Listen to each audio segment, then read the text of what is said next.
Well, this is off to a great start. I just pulled over on the side of the road because my upper deckies fell out, like they fell in between the seats, and I really needed one. So I just pulled over in the most inopportune spot because I was like, I can't drive an hour without an upper decky. That's where I'm at. Today we're here getting reps. So you can just come along on this journey with me, and if you want to click off, that's totally fine. I don't ever anticipate this video going anywhere. But, oh my God, this little girl is staring at me. I don't know if you can see her. I feel so bad because she's in the shot. Oh my God, they're staring at me.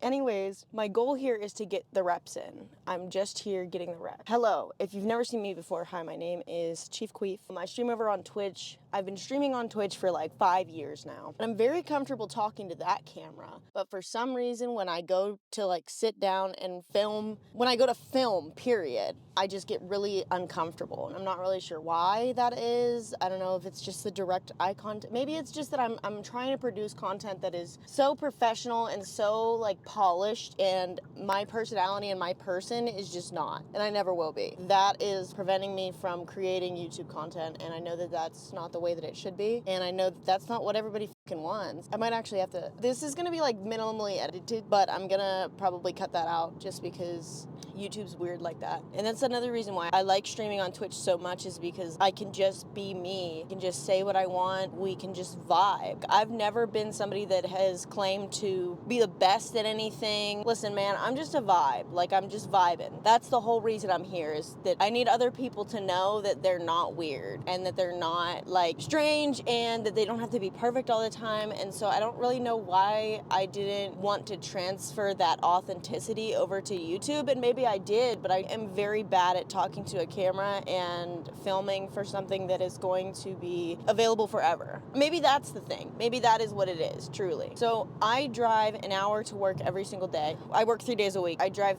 an hour to and an hour back from work. And I've always said that I was going to do everything in my power to make sure that I don't waste that hour of my time. It's a lot. It is a lot. Everybody says that I'm crazy, and sometimes I do. I do think that I am psychotic for driving that far. But I've always said that, like, if I'm going to spend an hour sitting in one spot, that hour cannot just be wasted. That hour of time I want to learn, create, grow. So I'm very uncomfortable with talking to a camera. So I figured that today I will just sit here and talk to y'all while I just want to talk about life. And if that's not what you're here for, and I don't know why you would even click on this video if that's not what you were here for. But either way, I'm just going to record until the camera cuts. I have been okay with being uncomfortable with YouTube for like a really long time. I'm just like, you know, like when I get to it, I get to it. When I grow in a sense that I can talk to a camera for that long and be polished and read from a script, then I will pursue YouTube as a secondary thing. Here's the thing. I work. That is my main source of income. This is like, I've never claimed to want to make a salary from YouTube or Twitch or whatever. Like, I always thought that was really weird that people, ooh, what the hell? I'm not getting, no. I'll drive 4 hours behind this car. Catch me with that 4 car length. I'm not getting a hole in my windshield. Actually, that will be the end of me. That is it. I cannot survive that. And that's what I wanted to talk to you about today. Like I was saying, it's fine. The car's moving over. I'll be okay. I'll live. I just bought this car. It's a brand new car. Now that I've bought this car, I can truly enjoy and sit down and enjoy my drive. I have been streaming on this Twitch for 5 years, right? I really enjoy making content. That's just my thing. Other people like to go to the bar and shoot pool with their friends. That's just not me. I don't know. And I would consider myself in my personal life less extroverted. I don't know. I'm somebody that you have to kind of get to know for me to like speak a lot. If you catch me at wherever, like, I'm not very vocal until I feel comfortable. I think that's kind of the same preface that I have at YouTube. Twitch is just like different, bro. I don't know how to explain it. I've loved streaming on Twitch. It's my hobby, it's my passion, etc. It is the thing that I do all of the mundane tasks in my life that I don't want to do so that I can do. Lately, I have not been able to stream on Twitch, and part of it is that I just simply don't have the time, and the second part is that when I do have the time, like, it just feels like I'm not being genuine or authentic, because I like to be happy. I like to vibe. Like, you come and you watch my streams and you like hang out with me because I'm funny and I'm vibrant and And like, if you're having a bad day, like that's my thing, is I like to fill other people's cups, okay? And lately I haven't been able to do that. So if I do have the time, like, it kind of feels disingenuous. I keep spitting on my wheelchair. I keep spitting on my steering wheel. I'm just gonna segue. It's fine. Sorry. It just feels disingenuous for me to like be streaming right now, because it would truly just be me putting on a mask, and that's never been what Twitch has been for me. Even if I was not doing well or whatever, we would just vibe, and having that community and my like friends, I don't ever see like any of that as anything other than a friendship. Like, we're just vibing. The only difference is that we're not together and that I can't hear you talking, but I know that you are thinking things and we're sharing a brain cell. You know what I'm saying? And don't listen. I'm looking at the camera because I'm literally the only person on this highway and my car drives itself. So anyways, lately it's just been like, I don't know if it's the lack of reps with Twitch or what it is. Then things are broken and then like I just get discouraged. So about, what is it, August now? So 2 months ago, sorry, this is my nervous tick. Is that I curl my hair. I'm gonna move on. So anyways, back in June, my grandma, she's 86 and she lives next door to me. That is my woman, okay?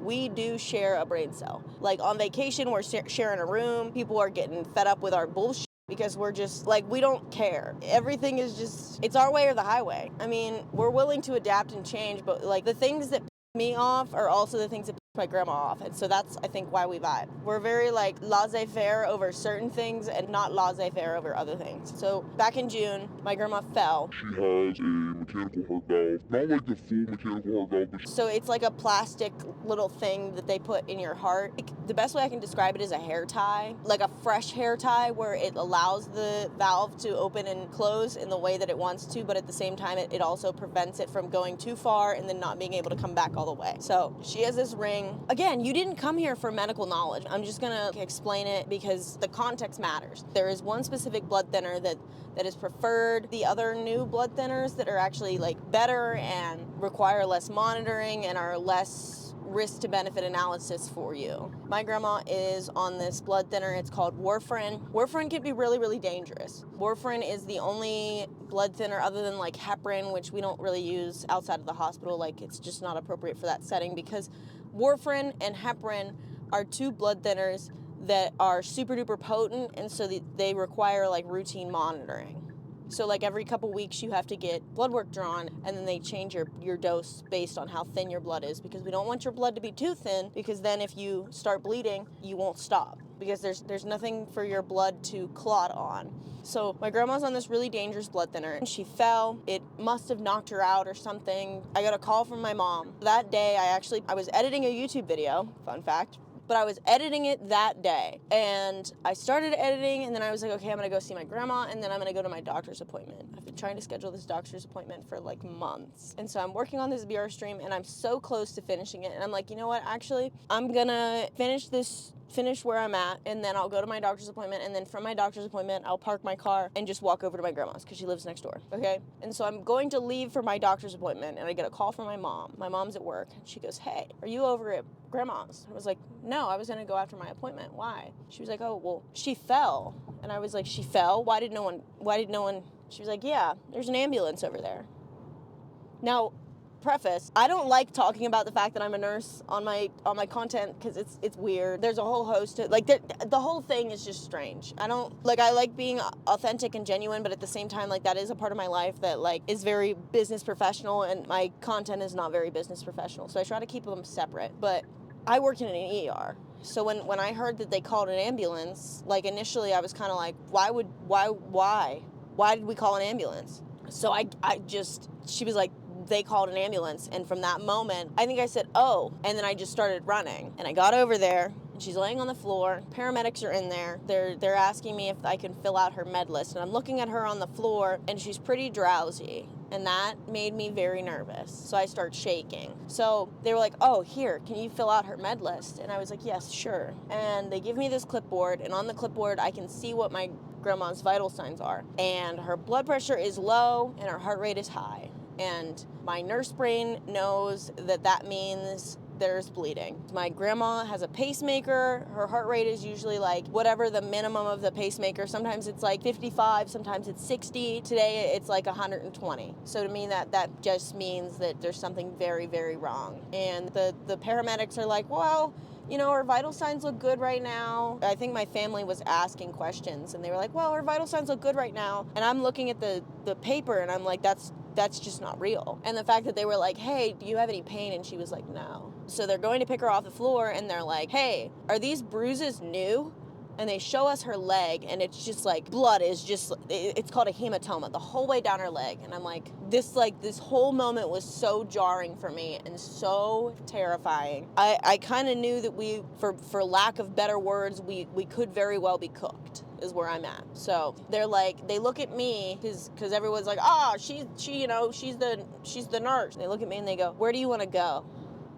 What hospital do you want us to take her to? Part of the reason I drive so far to work every day is because I know that the hospitals that are in my local area are not very good. Even if they are very good, the diversity and the things that you see are just not as broad. So I drive an hour to a bigger city. The first thing that comes out of my mouth, because I'm still panicking, right? I'm like, my hospital. Wait a minute. And they look at me and I'm like, wait, no. Sorry. And they were like, no, not like this. And I was like, so they acknowledge that this is not good. They acknowledge, they know that it's not good. And I know that it's not good. We know that it's not good. So they give me two of the closest hospitals, but not the two of the most closed hospitals that are capable of taking care of someone that is not well. They don't even they did not give me the option of the closest hospital, which is the one that my grandma worked at for, 30 years or something. Because they know that it's not good and that they could not take care of her. And one of them, I worked for that company for a year. I would not go there if I stubbed my toe. I would not go there if I had a hangnail. So I choose the other option. I run into my house and I grab my keys. I go to get in my car and I call my mom and my mom says, hey,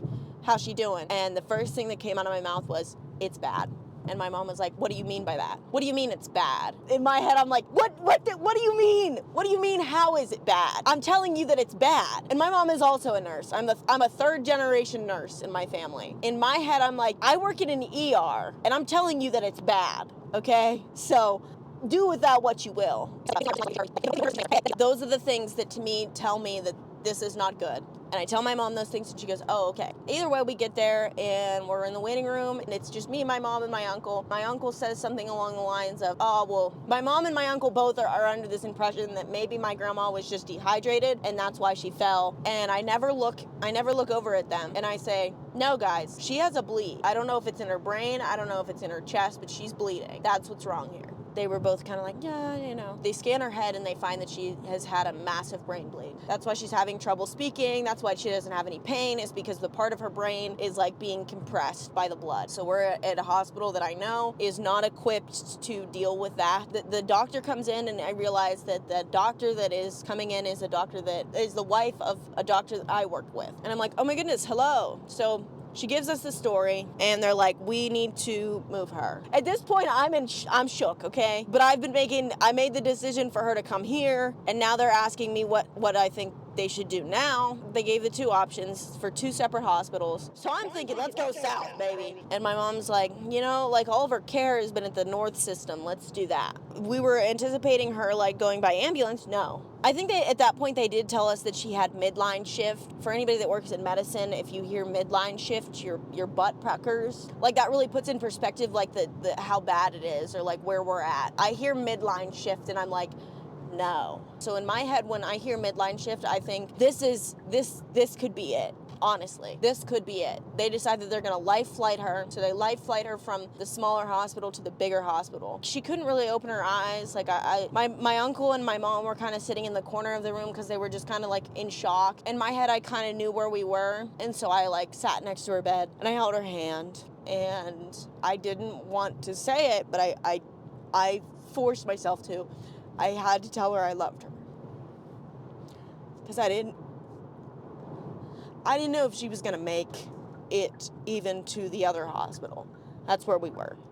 up until this point, like, she could answer some questions, but it was really, really hard to make out what she was saying because her words were so slurred, and she was just so, like, you'd be like, I didn't hear you, and, like, you wouldn't hear it a second time. Like, she couldn't say the same thing twice, usually. So up until this point, like, intermittently, like, you could understand what she was saying. But I said, all right, Grandma, I'll see you there. I love you. And that was, like, the first thing that she said that was so clear. They life flight her. I get to the hospital first, and they don't let me back right away. And I'm kind of like, if she didn't make it, I would appreciate it if somebody told me. They told me that I couldn't go back, and that I needed to speak to the social worker first. And so I work at another hospital in the system. Like, people are always calling me, hey, can so-and-so come back for this family member? I'll just flat out say, no, let's get them stabilized first, and then they can come back. Well, they don't even call back to say that I'm here. They just tell me that I need to speak to the social worker first. So in my head, I'm spiraling. So I'm waiting out there. My friend works at this hospital, and all I can do is pray that she's working. Because if my grandma wasn't going to make it, one, Ashley would know what to do, and two, Ashley would recognize her because my grandma pinned me when we became nurses. There's a ceremony for nurses. It's called the pinning ceremony. So when you get pinned, either the nurses that trained you pin you, or if you have a family member that was a nurse, like a regular family member can't pin you. It has to be another nurse. And so last year, my grandma and my mom pinned me. So all of my friends from school recognized my grandma. Because for me, it was such a huge deal that my grandma could get to pin me too, because she was such a huge reason why I went into this. And so I prayed that Ashley was there, because Ashley would know who my grandma was. She would recognize her. And if she wasn't going to make it, I knew that Ashley would hold her hand.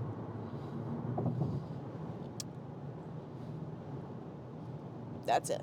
Social worker comes out and talks to me. He's super nice or whatever. Like, low-key, the whole time he's just, like, introducing himself. I'm like, look, just tell me if she did make it or not. But the social worker tells me, you know, like, they were working on her and blah, blah, blah, and that soon that we'd be able to go back and see her. And I was like, so she's still here?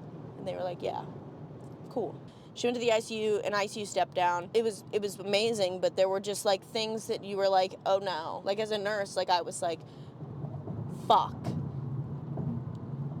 She didn't know that she was a nurse. She didn't know what I did. She didn't know where I lived. And she had something called aphasia. She would have trouble recognizing objects and, like, associating them with their name. So the one that I remember most vividly is they pointed to her elbow and they said, hey, what is this? And she said, fire. All these things were making me think that, like, my grandma might never come back. Like, this might just be it for her. This might be her new life. It was really, really hard. And so every day I was at the hospital. Then I would be home on, like, a Thursday or a Tuesday. But it just felt so disingenuous. Like, to me, at least in the first part of it, like, it felt unfair for me to want to stream and to enjoy that part of my life, because this person that I share a brain cell with needs me. And so I can't do that. Today, my grandma is home. Most days and most of the time, she knows exactly who she is. She knows where she is. My grandma is, for the most part, all there, which is, like, unheard of for, I don't know why you're giving me a collision warning. There's no one in front of me to collide with.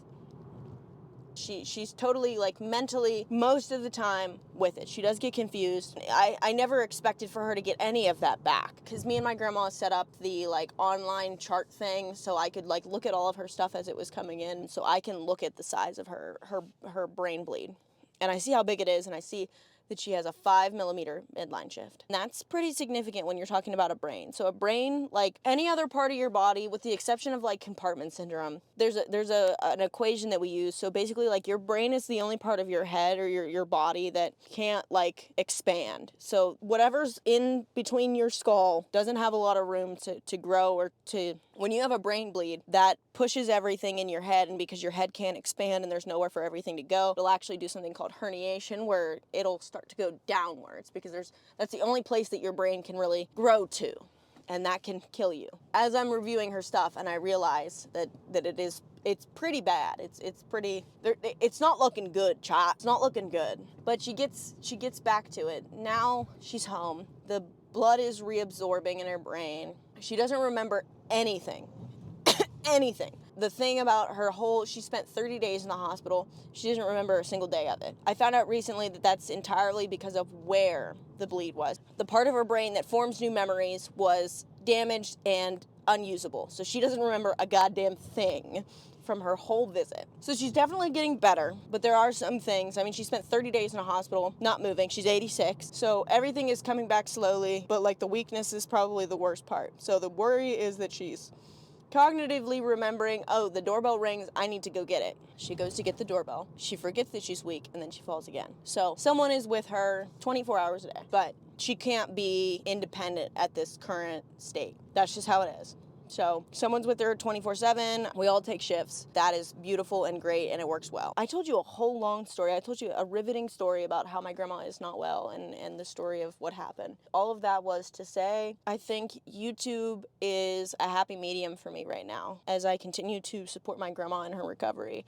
I think it is much more productive for someone who is carrying around the clock, and it doesn't really matter what happens as far as how this goes content-wise. I have said that I'm not comfortable talking to a camera, but I'm looking up at my viewfinder on my phone, and I can see that viewfinder on my phone, Jesus Christ. My phone, I can see my phone that I've been talking for 42 minutes, and I'm almost my way to work, so that's crazy.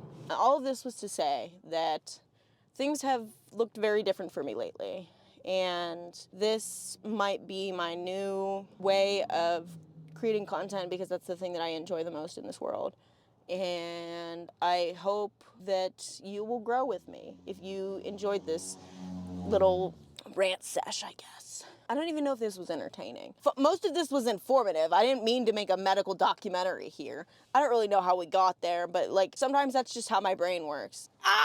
You know? I hope you enjoyed this video. I can't believe I talked for 45 minutes. I bought a couple things because I want to make this my new norm. Because I want to provide something other than you and I just staring at each other through the fucking screen. But maybe that's not what people want. I, for years, have played Call of Duty. I love video gaming. That's my thing. So I bought all of the original Call of Duties. I bought every single fucking... It was expensive as hell. Why? Because Activision and Call of Duty is such a huge franchise that they can just make their games whatever price they want, and nobody's gonna fight them. Now, that's not a really good business strategy, honestly. Even the reputation of Call of Duty has been on a steady decline, where there are not a lot of people like me that'll be like, fuck it. I just caught a Steam sale, so that's why I bought all of them. But I bought the original Call of Duty, and I'm playing it right now. And my next video that I started writing a script for is about the first Call of Duty. Sir, do you want to go? Yeah, you can go. So either way, I'm gonna make this video on Call of Duty 1. But I'm going to try my best to make it as authentic. We need this, okay?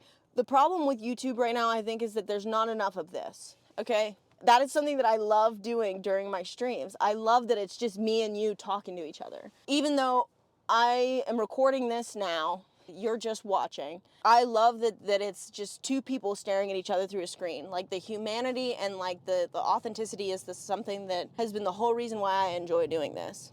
Also, side quest, I really hope the audio on this wasn't totally shit. Thank you for that. I just needed to talk to somebody about that scenario. I don't think I really have. I've talked to my Mr. Queeph. I've talked to Mr. Queeph about that. Other than that, I really haven't really expressed that. The gravity of the scenario and the privilege that I have to be able to still hang out with my grandma, because I really didn't think I was going to. And how I can learn to adapt the rest of my life, including my passion for making videos and for vibing with you in a way that allows me to do both, because I think that the only way that I can get the most out of my time and my life is to do both. So, I don't know. I don't really give a damn anyways. But either way, I'm going to park my car and I'm going to go to work. I love you. Ma'am, please. Please, people, move. Walk. Use your legs. Use your legs. Use them. She's old, though, so it's okay. I'm going to have to cut all of this. I do genuinely hope that you had a wonderful day and that you enjoyed this content. If you did, let me know. If you didn't, also let me know, because truly, I'm just trying to get them reps in. Enjoy the rest of your day. Also, maybe you'll be seeing my mama. I don't know. We're going to be vibing. Why the hell do you have a full-blown... This woman has a massive suitcase. What are you doing? Why do you have a full suitcase? Makes no sense. Okay. Thanks for listening to me for like an hour almost, like 45 minutes. I'm probably gonna cut up to 45 minutes. So thanks for hanging out with me for 45 minutes. I hope you enjoy the rest of your day.